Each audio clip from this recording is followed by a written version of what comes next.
Right, well this is my A2B METRO, originally a Generation 1, but it is converted to a Generation 2. I've just bought myself a new Riese, whatever it is called, Muller, and Riese and Muller, funny German name. Anyway, another electric bike which actually is kind of the same as this really, and in some ways it isn't. And right, this is a dual battery bike, and the one I've just bought is a dual battery. This bike, so let's talk about this bike. So the Generation 1, when I first had it, the key was down here, and it did not have this display, and it had a different motor. So in making it a Generation 2, it was completely rewired, had a new wiring loom with a new wheel, new tyre, new motor, a new controller that fits at the bottom of that stem, and the display here. So there's two batteries here, one in the stem and one in the back. And this one in the back actually you can take out. The one in the stem is obviously built in to the bike. It's got suspension on the back and suspension on the front, which is adjustable with these things, though I've never adjusted them. It's got panniers, which are the A2B METRO ones. They're very good actually, they're quite large. You open those up and they take loads. Anyway, I think it's 6-speed. You change gear here. Sorry, you change gear here. That's the gear change. So you turn that. I'll be honest with you, I seldom change gear on this bike because it has a throttle, which is this.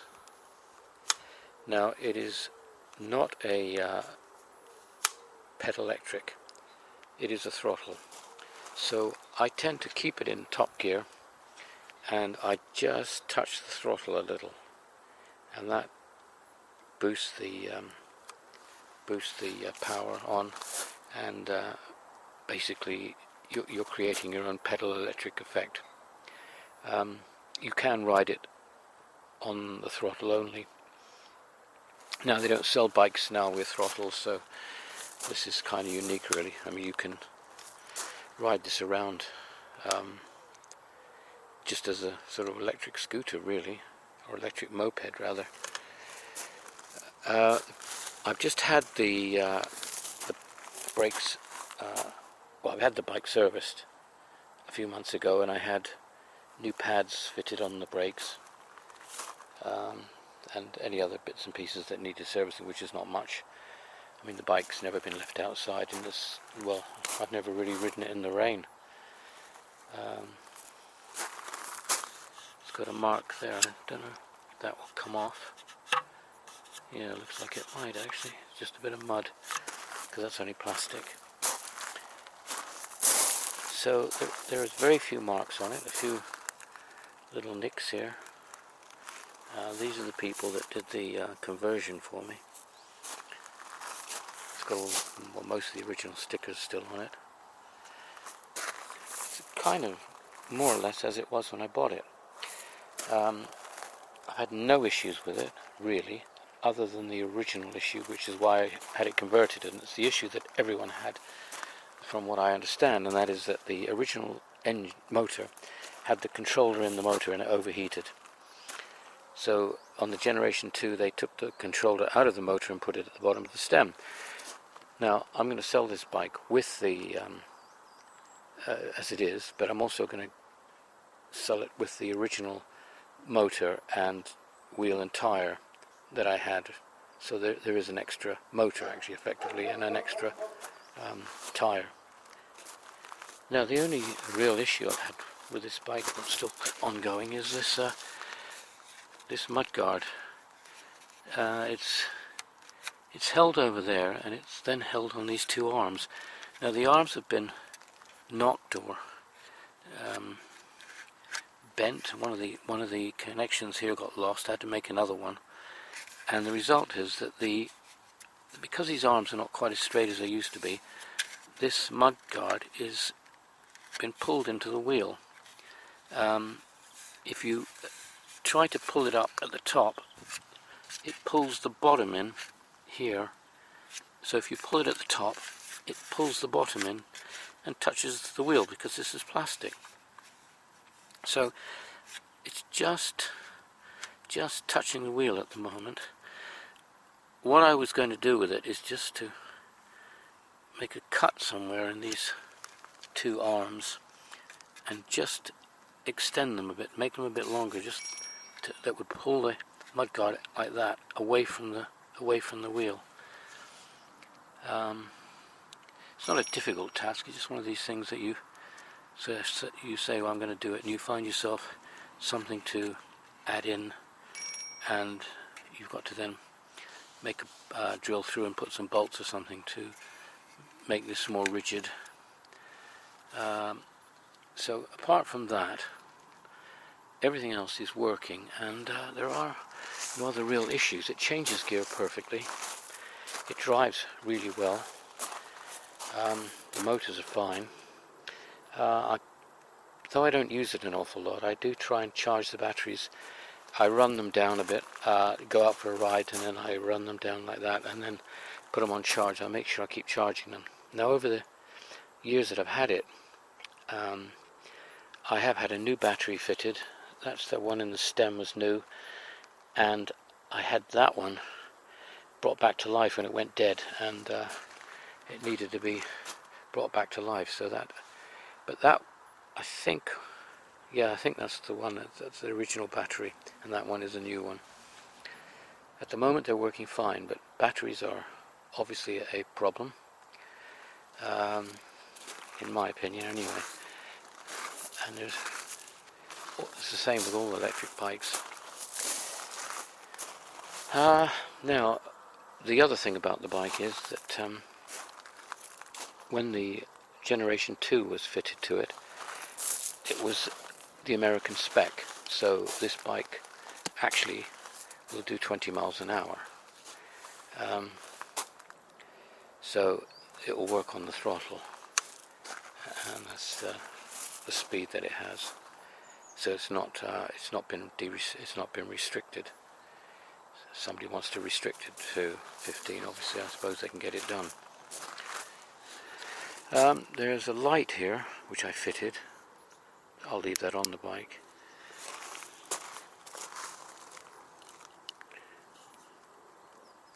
You can have different settings on it. Obviously there's a battery inside that you take out and you charge it. The horn, there's a horn here, a multi.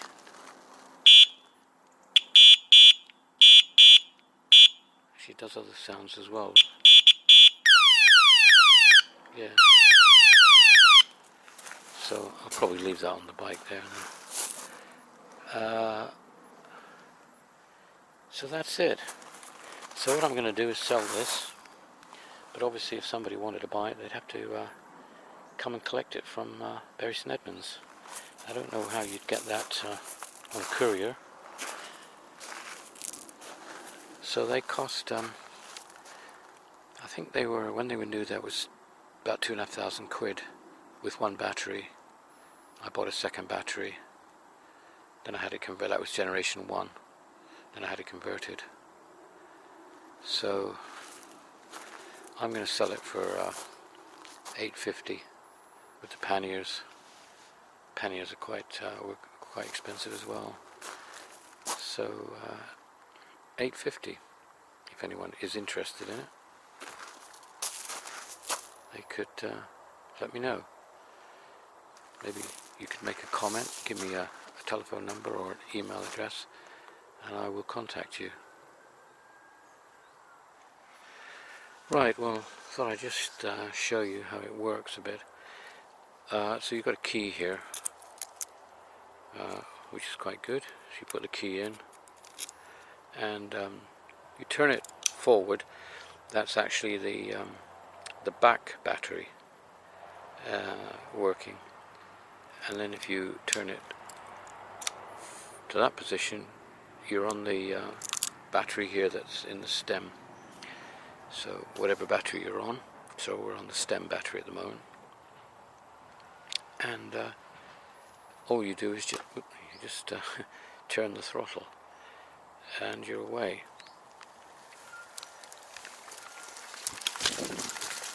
Trying to ride it here with one hand and film is a bit difficult. Anyway, here we go. So I'm not pedaling at the moment. I'm just riding it. The throttle.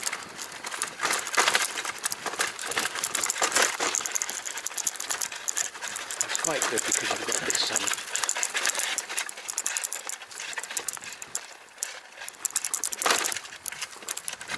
this suspension. Let's just go over here, down here a bit. It's quite bumpy. I haven't pedalled it. Oops, I haven't pedalled at all yet.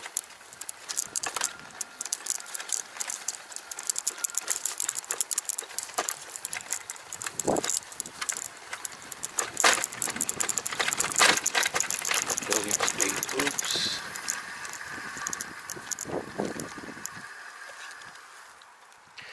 Right, so that's the bike. It's a bit, it needs tightening up. It's a bit difficult to show you with one hand and filming, but you can go quite slowly with the throttle. And there again, I'm not pedaling at all. I mean, it will pull you uphill. And you probably, I find I get about, well, depending on your weight and everything and how many hills, but I'm getting close to maybe 20 miles, 15 to 20 miles on each battery if I don't pedal. Obviously, that's just using it as a scooter, so 2 batteries would give you over 30 miles.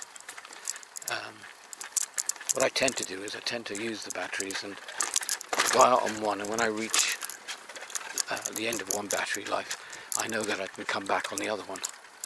So that's quite handy. And I use the bike in France like that.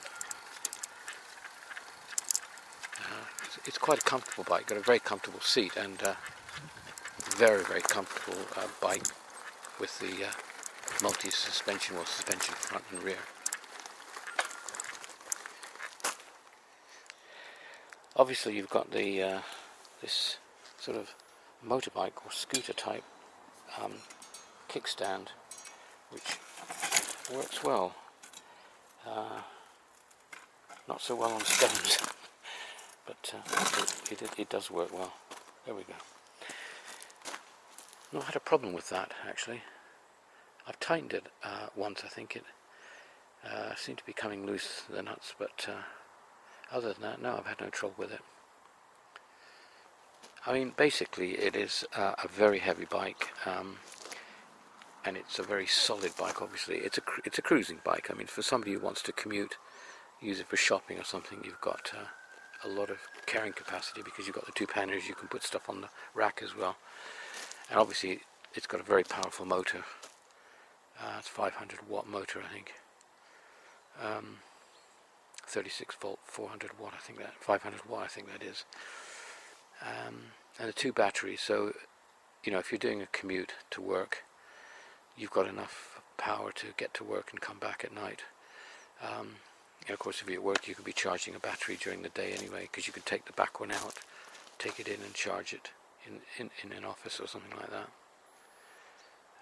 It is a good commuting bike because it is solid. You know, when you're on the road, you do feel that you're on something substantial.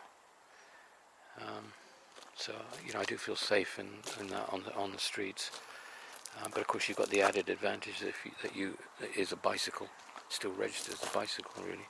So you can go on the pavement where you're allowed, and on bicycle lanes, obviously.